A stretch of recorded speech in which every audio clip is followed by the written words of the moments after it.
परमेश्वर के धन्य नाम की महिमा हो।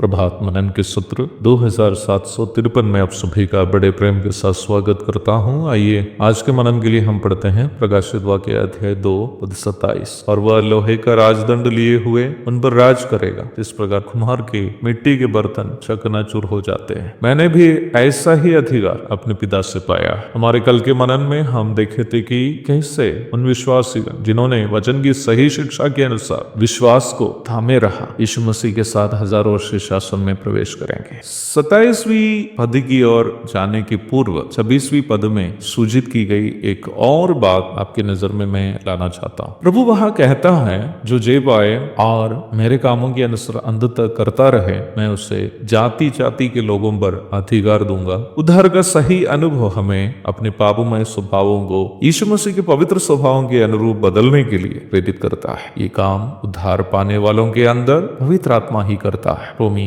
8:23। उद्धार के अनुभव का जीवन यीशु मसीह के जीवन का अनुकरण करने वाला जीवन। विभिन्न पत्रियों में हम इस बात को स्पष्ट रूप में देखते हैं कि प्रभु ने हमें इसलिए उद्धार दिया ताकि हम उनके पवित्र स्वभावों को इस पापी संसार के सामने दिखाए। पहला पत्रस 2:9। सुसमाचारों में हम यीशु मसीह के यह संसार के जीवन का इतिहास देखते हैं, वही पत्रियों में हम यीशु मसीह की शिक्षा एवं जीवन की परिभाषा देखते हैं। वचन का सही उपदेश की जानकारी एवं उसका पालन हमें यीशु मसीह का जीवन अपने जीवन में उतारने के लिए मदद करते हैं। यीशु मसीह का जीवन हमारे जीवन में दिखना इस बात का स्पष्ट प्रमाण है कि हम वास्तव में उद्धार पाए। तो मैं ये बात पुनः स्पष्ट कर रहा था कि 26वीं पद में सूचित किया गया वो जय पाने वाले कौन हैं, जिनको मिलने वाले प्रतिफल के बारे में 28 तक के पदों में हम देखते हैं। 27वीं पद की ओर जब हम आते हैं, वहां प्रभु के संग 1000 वर्षीय शासन काल में उद्धार प्राप्त मसीह विश्वासियों का शासन के बारे में विस्तृत रूप में बताया गया। आज वर्तमान संसार में प्रभु के लोग हम पर होने वाले तमाम प्रकार की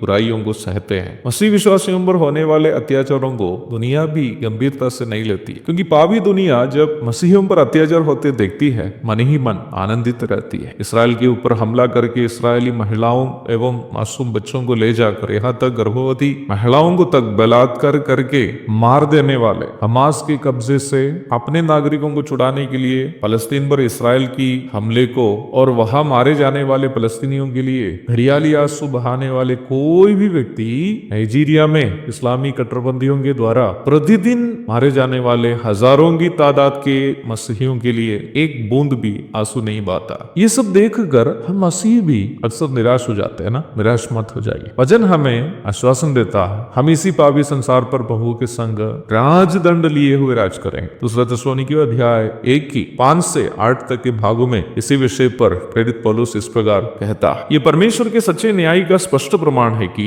तुम परमेश्वर के राज्य के योग्य ठहरो, जिसके लिए तुम दुख भी उठाते हो। क्योंकि परमेश्वर के निकट ये न्याय है कि जो तुम्हें क्लेश देते हैं उन्हें बदले में क्लेश दे, और तुम्हें जो क्लेश पाते हो हमारे साथ चैन दे। उस समय जबकि प्रभु यीशु अपने सामर्थ्य दूतों के साथ धधकती हुई आग में प्रकट होगा, और जो परमेश्वर को नहीं पहचानते और हमारे प्रभु यीशु के सुसमाचार को नहीं मानते उनसे पलटा लेगा। हाँ प्यारो, हमारी एक बूंद आंसू भी बर्बाद नहीं होगी। हर एक बूंद को सुराही में प्रभु इकट्ठा कर रहा है ताकि ठीक समय उन्हें पलटा दे। उस समय हम उनके साथ इसी संसार पर राज करने वाले होंगे। एक और शुभ दिन की धन्य कामनाओं के साथ आज का मनन मैं यहाँ समाप्त करता हूँ। प्रभु आप सबको आशीष दे। आमीन।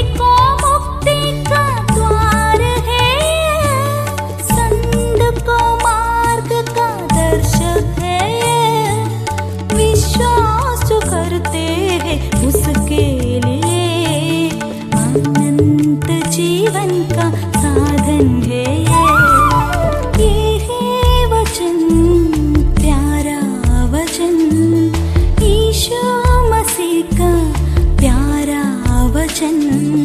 ये है वचन